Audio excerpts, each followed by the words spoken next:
Welcome to Developing Interactive Web-Based Courses. If you've not already watched the video, A Vision of Students Today, you can find it by clicking on the link under the learning activities in this workshop. This is a narrated presentation. If you prefer to read rather than listen, you can print a copy of the presentation with the text of the narration. You can find this print-friendly copy under the learning activities in this workshop. Remember that you're in control here. Feel free to pause this presentation while you think, print out the presentation, jot down ideas, or just take a break. When you're ready to start again, you can resume it whenever you like. If you're ready, let's get started. Now that you've had a chance to watch the video, let's take a few moments to reflect. What does it mean to you? What does it mean to your teaching? What does this suggest about our understanding of the characteristics of students today? To me, this video was a powerful example of the student point of view. It illustrates how important it is to look at how we teach and to examine the learning environments that we design. The video sets the stage for this workshop where we will explore the best practices of online teaching and the design of our online courses. Best practice in the online environment is a partnership of effective teaching strategies and course design, a partnership between pedagogy and technology. Throughout the activities in this workshop, we will apply these best practice guidelines to our own teaching practices and the design of our new or existing web-based courses. I think at one time or another we may have all read Chickering and Gamson's 7 Principles for Good Practice. Take a few moments to review the 7 principles. Have you ever thought about how you can apply these to your online courses? In this workshop, we'll explore the principles for good practice as they apply to the online environment and discuss its practical applications. Before we begin, take a few moments to grab a piece of paper. Your application of these principles will be part of the first discussion question, so why not start forming your ideas now? If you have a lot of experience in online teaching and with the application of these 7 principles, some of this information may be quite familiar to you. As you progress through the presentation, use these slides to prompt your memory of how you currently apply these principles. If you're not as experienced, use this time to jot down ideas of how you might apply these in your online courses. Write down any questions you may have. You will have plenty of opportunities to pose these questions to your peers. The first principle of good practice is student-instructor contact. As we know, frequent contact is an important factor in student motivation and ultimately their success in our class. How do you encourage your students to contact and interact with you in your online courses? A simple way to develop student-facilitator rapport is to contact students even before the start of the class and then consistently throughout the term. Many online instructors greet students with a welcome email sent 3 days before the course begins. This email introduces the instructor to the class and explains to students how to get started in the course. This email does more than just provide an orientation to the online course. Students often become more motivated and comforted in this new learning environment. Indeed, this simple method fosters a sense of connectedness. In our online courses, students can't see what their instructors are doing, like how often we're logging on, answering their emails, reviewing the work, and so on. Without guidance as to our normal response time, students may have unrealistic expectations, get nervous and wonder if their work is received, and even feel dissatisfied with our responses. The course syllabus is a great way to begin to communicate what they should expect from us. In a statement of the instructor expectations, we can describe our normal response time for each type of communication: email, voicemail, feedback on student work, and content questions. When forming these policies, we should take into consideration the length of the units in our course as well as the length of the course. We want our students to feel comfortable to ask questions. I think we know from experience if we invite students to ask questions and create a supportive and inclusive environment, they will come. There are a lot of ways to accomplish communication with students online: through course email, discussion boards, virtual office hours, and chat rooms. What ways work best for you? A couple of the best ways to encourage student-to-instructor contact is to get to know our students and let them get to know us. A simple way I use to get to know my students better is to print out their responses to the first week's icebreaker discussion where they introduce themselves. I put my printed copy by my computer and refer to it when responding to students' questions and discussions. I think it helps me to see them as real people and to better understand their perspectives and points of view. Also, I always begin each email or discussion response with their first name. I think this adds a personal touch. We sometimes forget that students need to get to know us. There are a lot of ways to accomplish this online. In the welcome email, welcome announcement, first module, or as the initial response to the icebreaker discussion. The latter is one of my favorites because it also helps to get the discussion going by providing an example for our students. Before you progress to the next slide, take a minute to reflect on the ways you encourage student-instructor contact. Don't forget to write them down. Principle 2 is to encourage student cooperation. When creating an online learning environment, it is important for it to be interactive, collaborative, and help people connect in meaningful, personal ways. Online courses should always have varying amounts of interaction and collaboration, not only to reach course learning objectives, but to create connections between learners. You might recognize the phrase, connections between learners, by another name, a learning community. A learning community is a medium for students to share and generate knowledge in a supportive and mutual way. Student cooperation and collaboration is important to the learning community and can be accomplished through student introductions, interactions within discussion boards, problem-solving exercises, small group or partner projects, peer reviews, or by forming online study groups.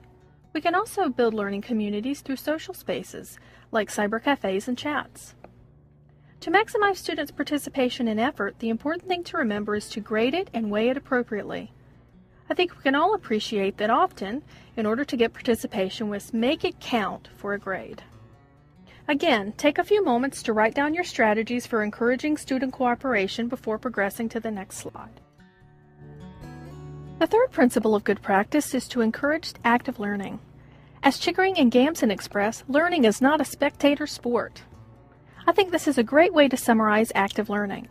While some learning may be more passive, like reading and listening, active learning involves the more dynamic processes of creating and applying information or ideas. Active learning activities pose questions that require students to think critically and solve problems. Examples of such activities are discussion boards, case studies, debates, simulations, group work, and peer reviews. For adult learners, developing authentic activities to apply and practice concepts through incorporating real-world, relevant, and practical problems is an excellent way to engage them in the course content. These methods also accommodate and capitalize on their different learning styles. Projects and presentations allow students to create knowledge by actively engaging them in their learning. These activities that demonstrate understanding of the course learning outcomes require time, effort, and planning. For students to be successful in creating meaningful projects and presentations, progressive activities and assessments need to be provided by the instructor. Reflection is at the heart of active learning. Instructors should create opportunities for students to reflect not only on what they have learned, but how they have learned. Reflective activities ask students to create personal meaning and to be introspective about their thoughts, feelings, progress, plans, decisions, and assumptions. Some of the questions online instructors pose to students are: what are your learning outcomes for this class? What did you learn in this unit? How have you changed as a result from things you've learned in this course? What do you think you will remember about this course 5 years from now? Students can meaningfully reflect through activities as simple as 1-minute papers to more involved activities like guided journals and reflective essays. When you incorporate reflective activities into your course design, you can use students' reflections for feedback to improve your teaching practice and your online course. Reflective techniques work well as formative and summative assessments. Without a doubt, reflection is an integral part of the process of active learning. What active learning techniques have proven successful in your discipline? What new activities are you thinking about implementing? Principle 4 is give prompt feedback. Feedback is most effective when it is frequent, timely, progressive, and communicated in varied ways. Prompt feedback can be challenging, but as we know, it is absolutely essential. Many times students can feel isolated in a text-based, asynchronous online course. Prompt and regular feedback is important for student motivation and engagement. A few simple things you can do to help students feel less isolated are: respond to voicemails and emails within 24 to 48 hours, return graded work within a week, and post grades regularly. Progressive feedback gives both the instructor and the student incremental checkpoints on the student's learning. This is obviously important for developing students into self-directed learners. In an online course, feedback does not always have to be time-consuming, especially if it's part of the design. The online environment offers multiple tools for giving feedback to your students. For example, online instructors can communicate directions and information throughout the course using announcements, emails, and instructional links in the content. Some instructors find non-graded, open discussion spaces designed for questions helpful. Frequent self-assessments are also useful for formative feedback. These assessments are usually non-graded activities designed to engage students in course content and provide immediate feedback on their knowledge and progress. Keep in mind, student satisfaction in online courses is most often linked to prompt feedback. Before progressing, don't forget to jot down your strategies and guidelines for giving prompt feedback to your students. This time, think about what your students have said about your feedback practices. The next principle of good practice is to emphasize time on task. Learning takes time. Chickering and Gamson tell us that allocating realistic amounts of time means effective learning for students and effective teaching for faculty. How you define time expectations for students can establish the basis for high performance. Regular deadlines form a roadmap for our students by helping them to spend the right amount of time on task and avoid procrastination. The online environment offers many tools for reminding students about time. The most obvious is in the syllabus, where we can communicate student responsibilities, expectations, and specific due dates. The syllabus can also communicate the course grading policies that enforce timely progression through course activities, promptness, and penalties for late work. There are other online tools to help teachers manage time, such as pop-up announcements and the course calendar. So consider, what's worked for you? In the absence of visual and verbal cues, how have you effectively emphasized time on task in your online classroom? Good practice principle 6 is to communicate high expectations. Expect more and you will get it. Make sure students have a very clear idea of what they need to do in order to be successful. Success is accomplished by achieving a clearly described level of work. These expectations can be described by providing clear criteria and models of excellence. Criteria can be communicated through course outcomes and grading and evaluation criteria. Grading criteria is most clearly communicated through the use of rubrics. Use prior student work, of course with their permission, to model the standard you expect from your current students. Students are partners in their success. They need to understand that high achievement requires hard work and goal setting. Instructors should communicate the expectations for the student role in the course and provide strategies to reinforce them. Instructors should also communicate minimum standards for communication and participation. Some of these are communication and etiquette guidelines and minimum technology requirements. The last principle of good practice, but certainly not the least, is to respect diverse ways of learning. Respecting diversity of online learning is just as important as in our traditional classrooms. Helping students recognize their own individuality as learners is important to any course. In an online course, students should complete a learning style inventory at the beginning. This helps students to be aware of their learning styles and how to adapt it to the online environment. In many ways, asking students to complete a learning style inventory may be easier in an online environment because it can be linked directly from the course and be completed at any time. In an online course, we must not only be sensitive to cultural, ethnic, and gender differences, but also to differences in geography. When using synchronous tools like chats and Second Life, it is important to remember that online students may be in different time zones, in different locations, and on different schedules. This can be particularly relevant when requiring proctored tests or orientations. We should be ready to provide alternatives for testing sites and for orientation. If using a mandatory on-site orientation, the course should be described as a hybrid format. It is always important to remember our audience.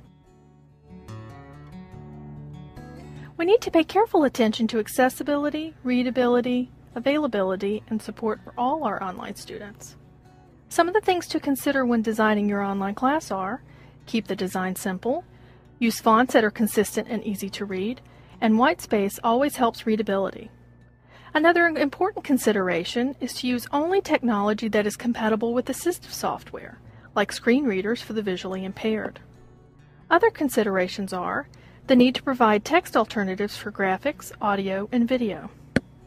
A good rule of thumb is that unless anyone of any ability can use a particular tool or activity, it should be optional, not required.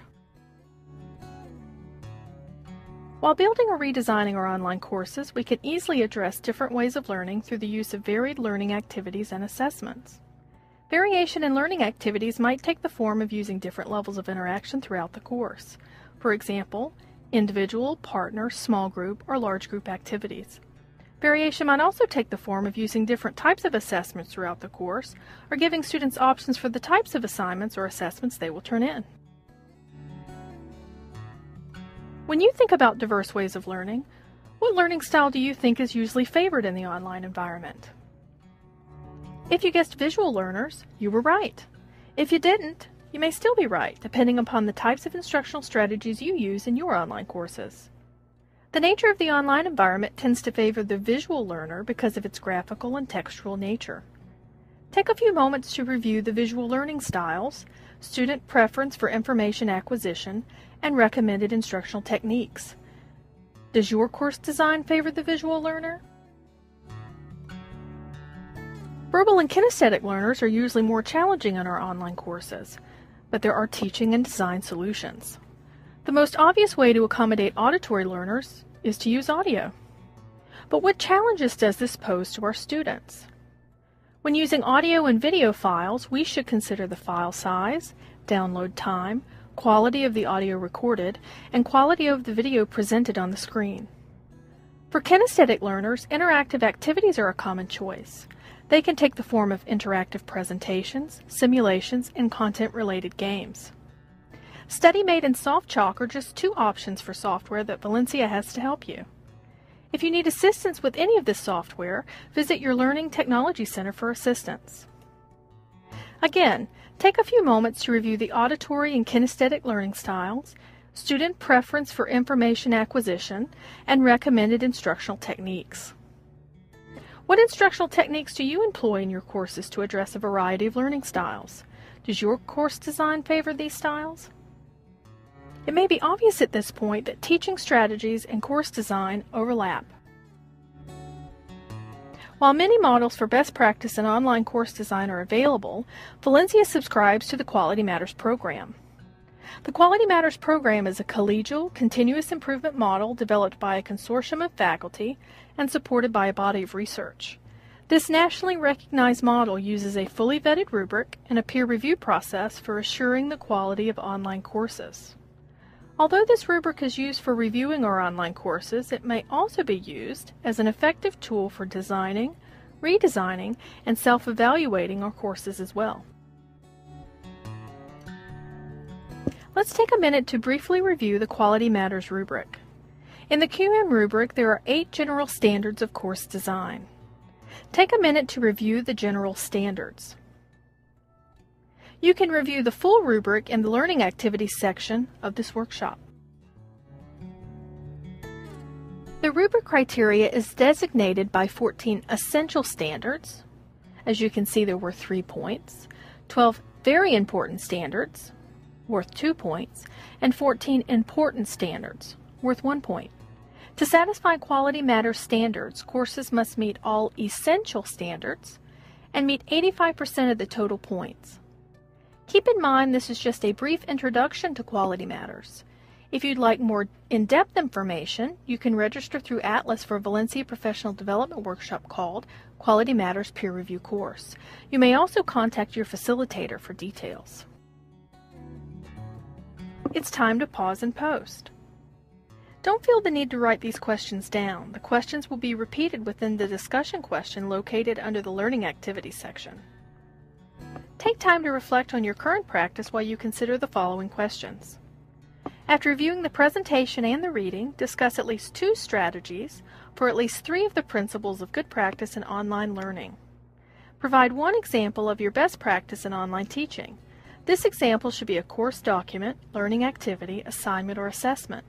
Try to think about an example that combines many of the 7 principles. Then explain why you think it exemplifies best practice. Comment on at least 3 peers' posting by providing comments and feedback on their strategies and example. You may also feel free to use the Quality Matters rubric to support your comments. So what's next? Your next step is to review the Quality Matters rubric located in the learning activities for this workshop. Proceed through the activities located on the left-hand margin of this learning module. Don't forget to post your initial responses to questions posed on the discussion board, respond to your peers, and complete the post-workshop evaluation. For questions, contact me by course email or by phone. I look forward to interacting with you in the course room.